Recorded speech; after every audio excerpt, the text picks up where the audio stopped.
The show in just a bit. Full highlights on the way. And with respect to Coach Van Gundy, who said the best thing I saw was Chris Paul's fourth quarter.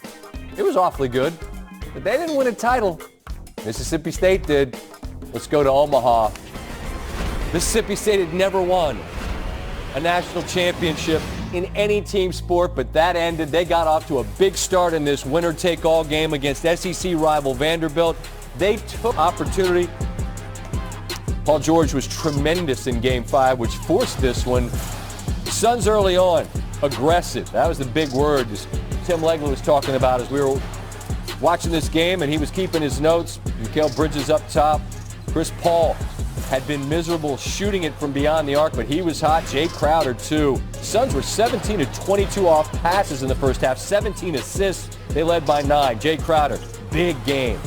He hits from deep and has a little something to say to the front row crowd. Then it's Devin Booker attacking the rim. Ty Lue, give him a ton of credit. You lose one of the best players in the world and your guys close out the 1 seed and force this to 6 games. Down by 13, make it 10. The 3 hit by Marcus Morris Sr. Fans trying to keep in it. Batum, corner 3 off a good pass, had to have it. They got it. We've seen this Clipper team go on bursts. Bummer. Whoa, whoa, whoa. What are we doing? Whoa. Quick 10-0 run, and it was a 7-point game. But then Chris Paul, just spectacular. He answers once. Now in Batum. Again, Paul had not shot it well in this series from 3, but was just locked in this one. He scored or assisted on 16 of the 31 in the third, and they've got a big lead and is only going to grow. Paul on the drive. Again, Paul on the drive, and here it's just the okie doke. You understand Morris thinks he's looking towards the corner. Boogie's looking for somebody else. What are we doing? And it is a big lead, step back, and all 3 of these. The and one, the Suns up 19 after the free throw. And with Phoenix getting 3 more from Paul as he walks by Patrick Beverley. Whatever it is he said, you just cannot do that. Patrick Beverley shoves Paul in the back, given a technical. He heads to the locker room. Paul with 31 in the second half. Now Booker burying that one. Paul George being acknowledged for what he gave this Clipper team. Again, Kawhi obviously out. Chris Paul, to the roars of his family and the Suns fans in the building in an emotional moment is Monty, Chris Paul, naturally Lil Wayne in the building. Of course, baby, we move like lasagna, right? Silence. That was a while ago. All right, trophy presented. Afterwards, Ty Lue on the losing side of it on what he'll remember most about this season. Being down 0-2 against Dallas, fighting back and competing and winning that series, being down 0-2 against, Utah, doing the same thing. And our team shows a lot of character, when we're down, we can easily give up and give in, but we just stick with the game plan, don't point fingers, we stay together. And that was just good for me to see that this year. So when I think back to this season, I think back to the playoff run we had and being down the series, both of those first 2 and fighting back and winning those. And, what we did this year was special.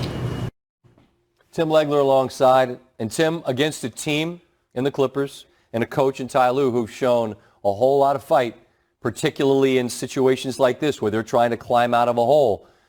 Phoenix wants no part of a Game 7 at home where all the pressure would have been on their shoulders. Their stars weren't going to let it happen. What'd they do? No, they weren't. And look, I said before the game, this was going to be Chris Paul's night. He hadn't played well. He had not shot well. Nope. He has capable of doing what he did tonight offensively. He and Booker were special in this one. And I like some of the wrinkles that they added in this game. And here's one of them. And this is so unique. This is the kind of treatment Steph Curry normally gets where you get the defender literally on the high side. Patrick Beverley's just trying to keep Devin Booker from coming anywhere up here to receive the basketball. So they put a little wrinkle in. You put DeAndre Ayton in the middle. So now he's going to set this screen, and you're going to see Booker now flare out here. And that's going to force Patrick Beverley to come over the top. So now when Booker catches this, he's already got Patrick Beverley behind him. Love the wrinkle. Catches it. Nice little flare. Now as he looks up, now it's just this little snake dribble into this 15-footer. That's his favorite spot on the floor. This little pull-up, this is an and-one. This was Devin Booker cooking in the first half. But then, Scott, we talk about this run that the Clippers went on after it got cut to 7, and that's what we're looking at right here. 7-point game. Well, how does this happen? The Clippers are in a zone. Let's take a look at exactly what happens. This is all Patrick Beverley's mistake, because right now they're in a zone, but they're matched up everywhere on the floor. You got 5 guys basically matched up in your area. For some inexplicable reason, Patrick Beverley decides to run over here on this pass. Now you get 2 on the ball. The one thing you can never have in a zone defense is 2 guys on the basketball, because it's going to lead to a simple pitch and catch right back here. Chris Paul dribbles in for wide open 3. Why did I pick this play with not a lot going on? Because this might be the most important shot of Chris Paul's career. They just cut it to 7, and you walk into a 3, and you're ready for the moment you knock it down. And then here, another little wrinkle. Double screen. You get the first one here, the second one here. Chris Paul comes off, and really what he's trying to do is engage Boogie Cousins. This is the guy they want to attack. Don't see the second screen coming. He comes off. Cousins is reluctant to help because Ayton's here for the lob. So Boogie kind of stays flat-footed, and now Chris Paul is able to turn the corner, get to the rim. All this during that run when he put the game away basically single-handedly. Right. And, you know, like I said, he's a reluctant scorer. But when you get opportunities on big stages, big moments, he knows, look, I got a young team. I want no part of a Game 7, like you said, with a bunch of young fellas going through it for the first time at home and what that might feel like. He wanted to take care of business tonight, and he did in a huge way after the Clippers made that run to make it look like it was going to get very interesting. You know me well, and you know how little I like the whole idea of legacy. It's what you are when you're done, in my opinion, and how the conversation can get exhausting, frankly, about what players need to do. It's a team sport. A lot has to happen.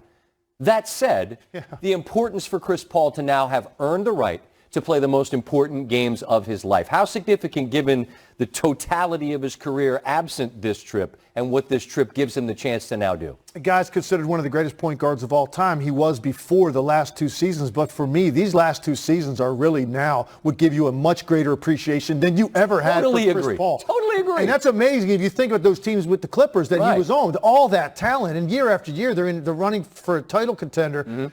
What he did in Oklahoma City and what he did with this team, to take this team and lead this team to the finals with a lot of help. It's a very complete basketball team. I love watching this team play because they check every box. But for me, these are the 2 most significant years of his career. And to do it at this age, at what you think is like the end, the twilight's around the corner, nothing can be more impressive or more rewarding, I'm sure, to Chris Paul when he thinks about all those years. It probably on better teams in a lot of cases, but now to have this moment where he is so revered as a leader, to be able to come into this group and give them that essence of floor leadership that they desperately needed and toughness, man, this is like the icing for Chris Paul right now. And it's also the perfect spot, too, right? Because you got a 24-year-old superstar in Booker, and you got a big fella in Ayton who, as you said, like, not a lot of bigs in the game. You can stay on the floor when you're a big like that. As always, Tim, the time is so much appreciated. Thanks, Scott. We'll be talking during the finals. Oh, yeah. Can we welcome in Monty Williams now? Well, I'm turning the wrong way, Coach.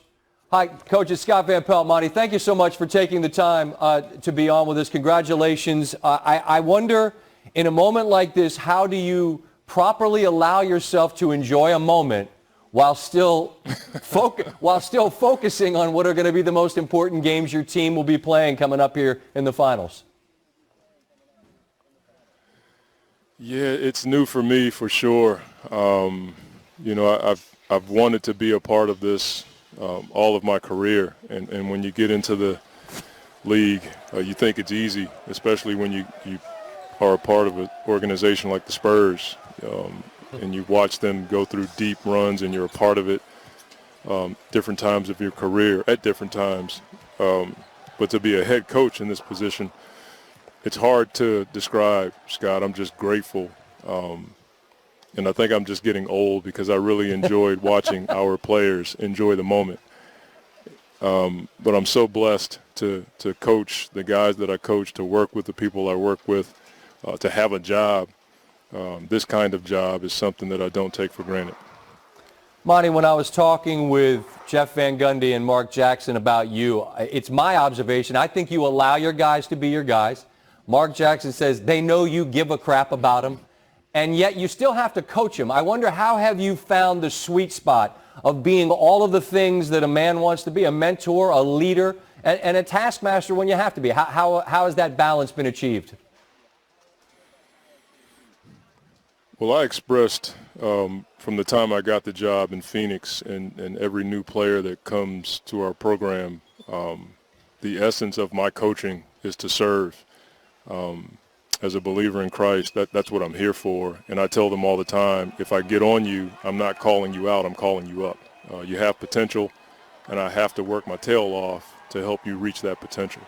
And I think guys have embraced that. They understand that if I'm direct or black and white with them, it's not to make them feel bad. I want them to get paid. I want them to win. I want their families to enjoy it. And it served us well. I'm a man of faith. I understand what you're talking about. On the floor, though, it must be nice to place belief in Chris Paul and what he brings. I imagine that engenders a certain amount of faith as well. Yeah. How do you best explain to me what he's given you, Monty, not just tonight where it's obvious, 41 points, but just from the moment he arrives with a young team who had never played a playoff game as a group? Yeah. It's huge. I mean, I've told people I'm not ashamed to tell anybody that the most success I've had as a coach is with Chris. And, you know, the conversations that we have off the floor, on the floor, it's always about winning. It's always about how to make other people better. He picks my brain. I pick his brain. I tend to follow him when he has an instinct about a certain situation. And for whatever reason, he trusts me to put him in situations where he can be successful. But he's just a great player. He's a leader. He serves his teammates. And we saw that tonight. He was dead tired, and he still was able to make play after play after play. That's his will. And I'm just happy to watch him in this moment. And we still have more work to do, but really gratifying to watch him in this moment. Clearly. And I believe you had your headset on as I was talking to Tim Legler. He steps into a situation where you have so many young players, and I see a guy like Devin Booker, who, Monty, he's been on my show a couple of times. He's 24 years old, and he's just so put together and so impressive. And I'm not talking about as a player. That's obvious. I'm talking about as just a young guy. I leave the conversations thinking, wow, what an impressive guy. And to have this sort of coming out party on this stage, I'm sure it's not a surprise, but what do you believe he has in him in this next round? Well, I just know how badly he wants to win. I heard about the workouts with his dad. I heard about the connection that he has with his family. What you see from Book is a product of his upbringing, his mom, his dad, his brothers, his sister. They're just a tight-knit group, and I think that transfers to the team. He's all about team. He's all about family, but he's got a killer. He's got a fearlessness about him. And he's not afraid of the moment. That's the thing I love about Book. Sometimes he'll make plays or try things on the floor that, you know, get in my crawl, but I know his intention is to win, and he's not afraid. So that's why I love him. Monty, I'm grateful. I know you got a group that's celebrating, and not every coach will come out to have a conversation, so I certainly appreciate the chance to visit with you, and I hope you and your guys enjoy all that's coming with the finals. We look forward to watching your guys play, all right? Thank you, Scott. Have a great night. You as well. Mine won't be as good as yours. Still to come, more from the Western Conference Championship.